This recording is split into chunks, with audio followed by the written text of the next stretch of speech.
Assalamualaikum warahmatullahi wabarakatuh. Waalaikumsalam warahmatullahi wabarakatuh. Saya Tri Rahayu, warga Tangsel, Pak, Pondok Aren.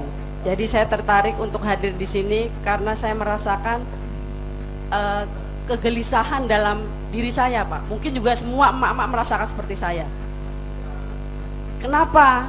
Tadi seperti sudah disampaikan bahwa tenaga kerja Cina asing banjir di sini. Dan itu mereka bilang hoax. Padahal teman saya di mana-mana di daerah-daerah bilang itu benar adanya, dan hari ini dibuktikan oleh Prof. Rocky Gerung bahwa memang Indonesia sudah dijajah oleh Cina, terutama tenaga kerja. Yang saya pikirkan, Pak Rocky, bagaimana nasib anak cucu kita ke depan. Itu yang pertama. Yang kedua, masalah ekonomi. Saya merasakan bahwa sekarang pemerintah sekarang ini merampok rakyat. Kenapa saya bilang begitu? BPJS naik hampir 100%. Sekarang semua emak-emak berpikir untuk menurunkan BPJS karena pelayanannya tidak maksimal. Sementara gaji dirutnya kita tahu sangat-sangat fantastis. Apa ini bukan yang tadi Bapak bilang negara ini sudah mempunyai 2 tugas tetapi semuanya dilanggar. Kalau melihat seperti ini, apa enggak mari kita bersama-sama bagaimana caranya untuk mengganti presiden secepatnya.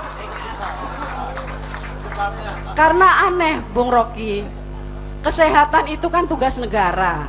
Sekarang dia minta dari rakyat, dan itu tidak ada yang kenaikan sampai setinggi ini. Kami sangat merasakan banget, terutama ibu-ibu ya Pak ya. Apalagi saya juga sudah pensiun dan sakit-sakit itu sudah ini, pelayanan tidak maksimal sama sekali. Jadi saya sangat kecewa betul dan sangat khawatir bagaimana nasib anak cucu saya ke depan dengan adanya akidah kami, khususnya Islam yang mayoritas tapi dianggap kecil dan selalu ditindas terus. Itu saja mungkin. Terima kasih. Wassalamualaikum warahmatullahi wabarakatuh. Baik, ya langsung aja Rocky. Oke, terima kasih. Saya coba terangkan agak lengkap ya, karena 2 problem terakhir itu sangat krusial bagi kita. Pertama soal Cina itu. Hal penting yang mesti kita pegang, kita tidak mengumbar kebencian pada manusia, tapi pada kebijakan negara tuh. Itu mesti clear dulu tuh, karena ya ada yang hidup mewah, tapi rakyat Cina itu yang miskin itu juga banyak banget, bahkan di kota Beijing. Beberapa bulan lalu saya ada di Beijing setelah seminar dari Tianjin, saya pindah ke Beijing. Saya bikin riset kecil gitu. Kalau Anda pergi ke Beijing, ada namanya lapangan Tiananmen, di depannya ada istana raja itu, istana kaisar tuh. Di seberang kali dari istana kaisar ada perkampungan. Perkampungan itu dibagi 2, sebelah kiri jalan, sebelah kanan jalan. Kalau Anda cuma jalan di situ, Anda tahu itu perumahan mewah dua-duanya, yang kiri maupun kanan, karena temboknya tinggi dan mewah sekali. Tapi saya mencurigai. Lalu saya berupaya untuk cari tahu ada yang nggak benar di situ, karena saya lihat kok yang ini penuh dengan, sebelah kanan itu penuh dengan meteran listrik, yang sebelah kiri enggak. Akhirnya saya coba bujuk seorang rakyat Beijing di situ. Dia buka sedikit pintunya, dia dagangin diam-diam aqua begini ya nih, karena dilarang berdagang, dia dagang. Saya pikir kok dia berdagang, kan itu rumah mewah. Akhirnya waktu dia buka, saya intip, itu di dalam itu berantakan dan lebih buruk dari apa yang digusur sama Ahok tuh di Priok dan Bukit Duri itu. Jadi kemiskinan juga disembunyikan oleh pemerintah Cina. Pemerintah otoriter selalu menyembunyikan kemiskinan.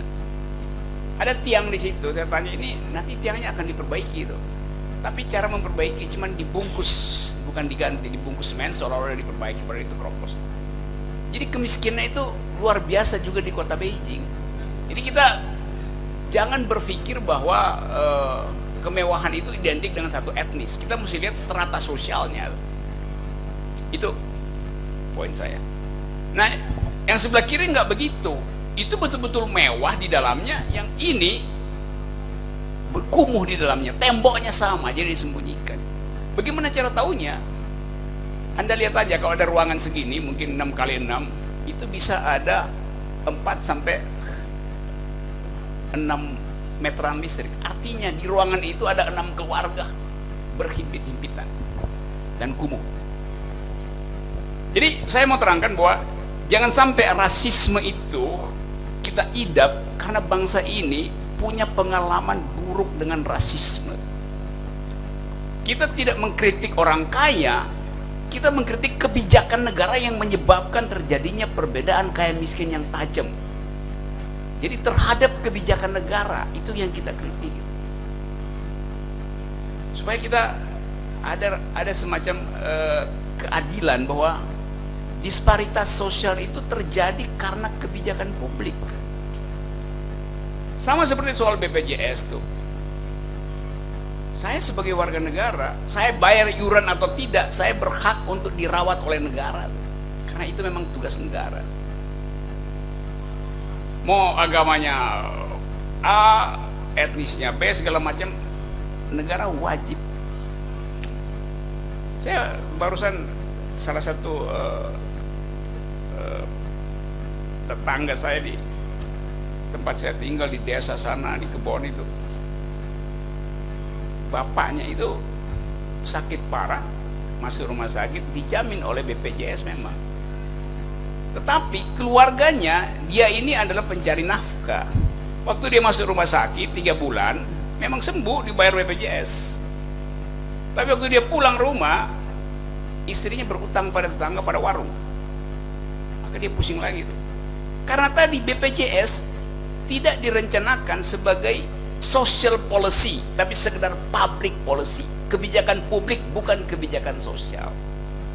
Harusnya kalau seseorang dirawat di rumah sakit sebagai pencari nafkah, keluarganya dijamin negara. Itu namanya kebijakan sosial. Ini cuma sekedar kebijakan publik. Kan itu filosofi dari sila kelima Pancasila. Buat apa saya sebagai pencari kerja misalnya masuk rumah sakit dijamin BPJS, begitu pulang rumah saya mesti mikirin utang yang dibuat oleh keluarga saya. Karena selama saya di rumah sakit, keluarga saya tidak dijamin oleh negara. Itu yang mesti kita maksimalkan pikiran itu.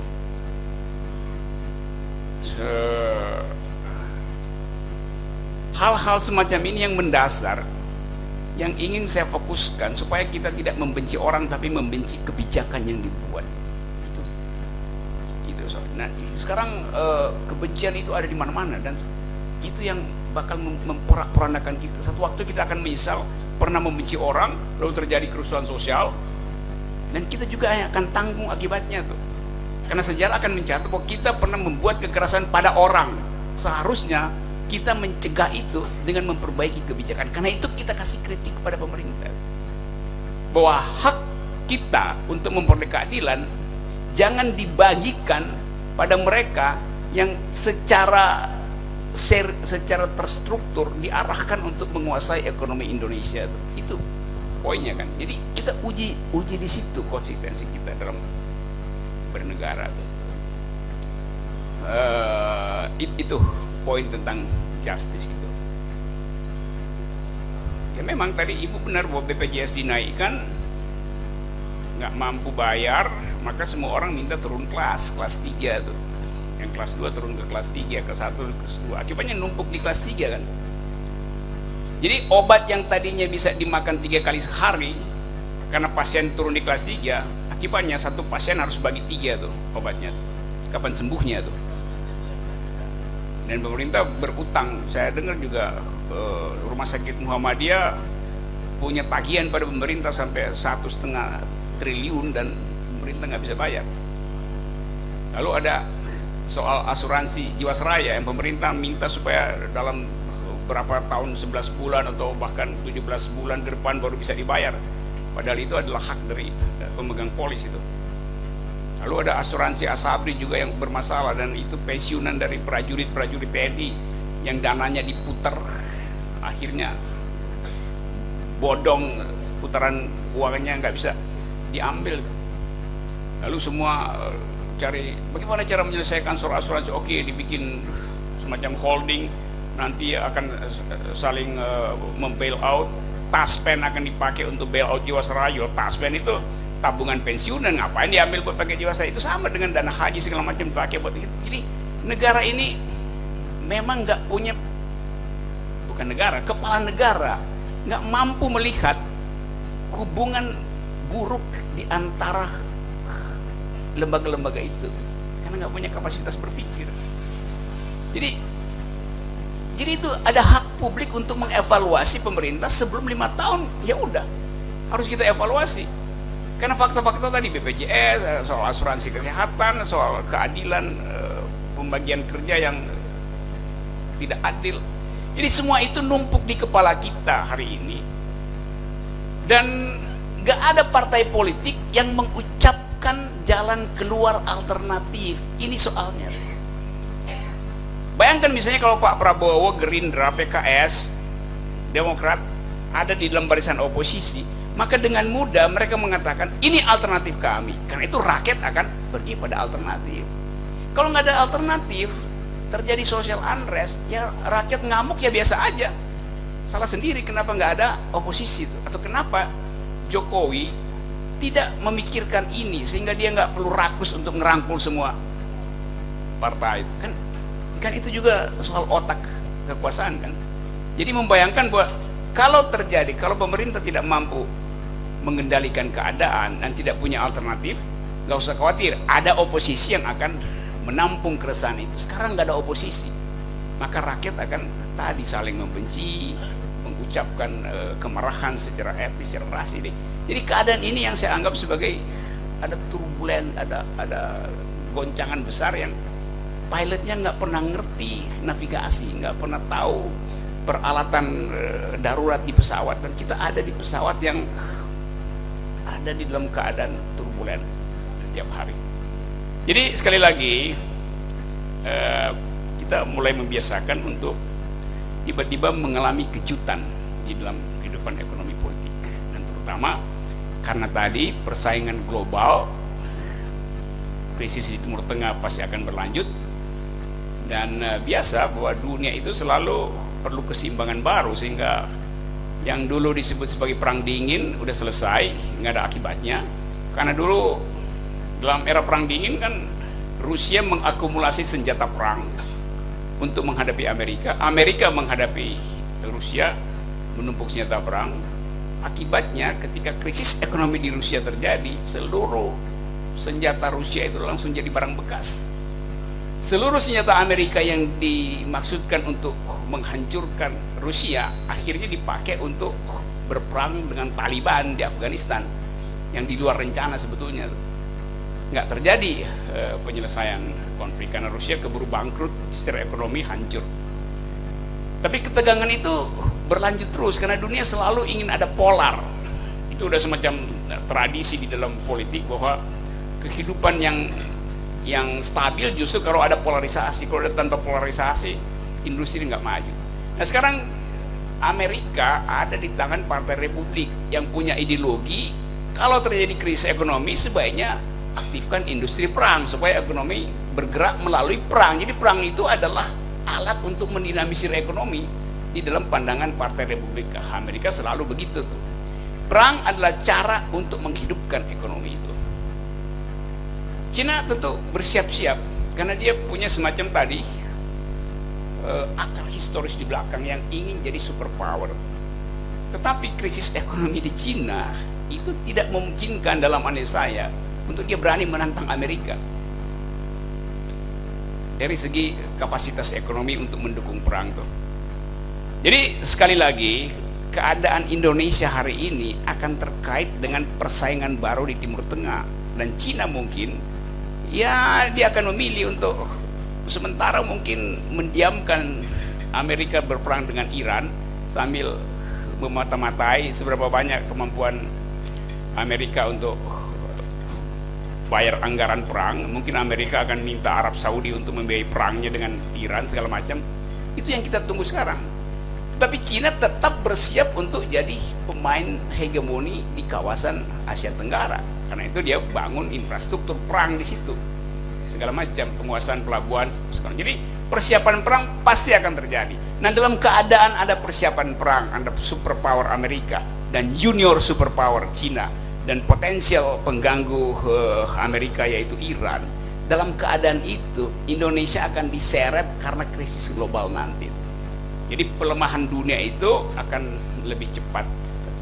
Kalau dia lebih cepat berlangsung, berarti pelemahan Indonesia juga cepat berlangsung.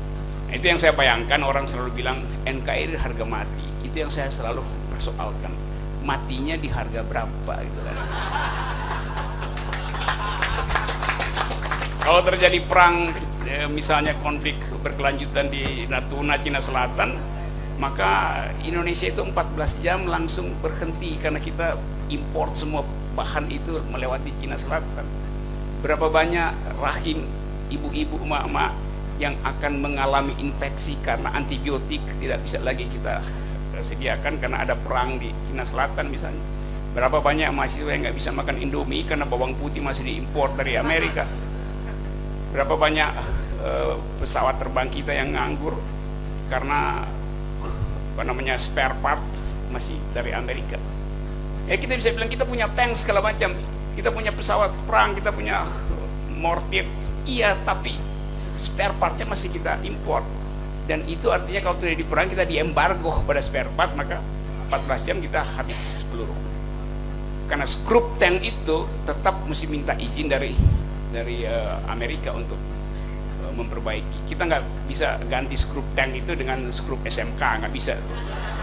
Jadi sekali lagi ada nasionalisme, tapi kita mesti ukur daya tahan kita sebagai bangsa. Nah, di atas segala-galanya saya ingin agar supaya tradisi semacam ini kita lakukan dimanapun, bahwa kita warga negara boleh melakukan kuliah umum untuk bahkan mengkritik dan mempersoalkan kebijakan negara. Karena tugas warga negara adalah menghasilkan ulang akal sehat yang pernah ditanamkan oleh pendiri bangsa. Saya kira itu poinnya, dan dari Ciledug kita terbitkan matahari dan tidak akan terbenam lagi sampai 2024. Oke. Terima kasih sudah menonton video ini. Sebagai bentuk penghargaan Anda kepada kami, silahkan support terus channel Trilogi ini dengan cara subscribe. Selain karena subscribe itu gratis, subscribe juga menjadi tanda pertemanan Anda dengan kami. Down the years it's been a ride, and now I'm sorry I want more, let's not end tonight.